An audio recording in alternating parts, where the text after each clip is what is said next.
Hello, I'm Carmen coming to you via Zoom from my home in Santa Monica, California to give you today's stay-at-home pet tip.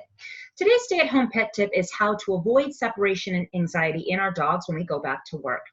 Our economy is reopening and going back to work is a reality for many people. And a common phenomenon in dogs is developing separation anxiety during the stay-at-home order because their new normal is being around the most important person in their lives all the time. So we want to start the process of desensitizing them that being alone is just as exciting as being with you. So we were going to start this process before we go back to work. We're going to pick a place in our home that offers the least amount of distractions. Some place away from windows or the front door or anything that triggers them of you leaving them. Then you're going to pick a bed or a crate or a blanket, something that they find extremely comfortable. You're going to play some white noise. That white noise has to be a familiar sound of when you're home. So if you play reggae, if you play classical music, listen to talk radio or even the TV, you want to leave that on. Then you are going to determine what their ultimate reward is. And that's got to be something that's actually going to keep them there. I like to call these homework toys and treats. It's anything that they have to work on for an extended period of time. Every dog is different. Some dogs have a food drive, some dogs have a play drive. So once you pick that category, pick 5 homework toys and treats that are the most awesome in their lives, something that once you pull it out, they just go nuts over it.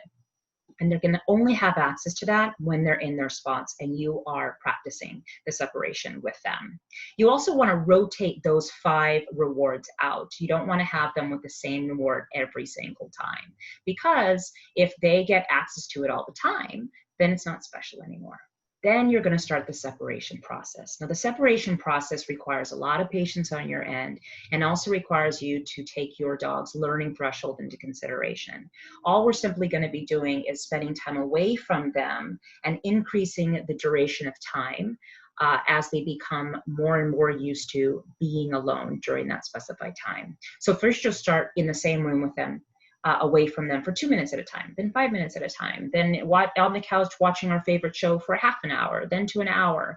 Once they are up to about an hour, then you can start the separation practice outside of the room with the door closed. You can't be in eyesight of them.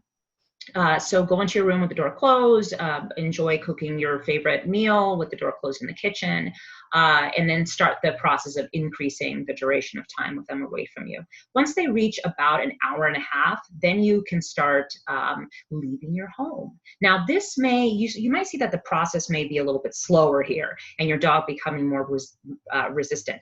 That's not cause for concern. It just means slow it down. Slow it down. And again, remember that your patience will outlast their persistence. Once you get to about 3 or 4 hours, then you're pretty good to go. In general, we don't like to leave our dogs alone for more than 4 or 5 hours because at that time they need to go to the bathroom, and being home for 4 or 5 hours or being alone, even for us, gets pretty boring. So I hope this helps you. Until the next time, stay happy, stay healthy, and most important, stay safe.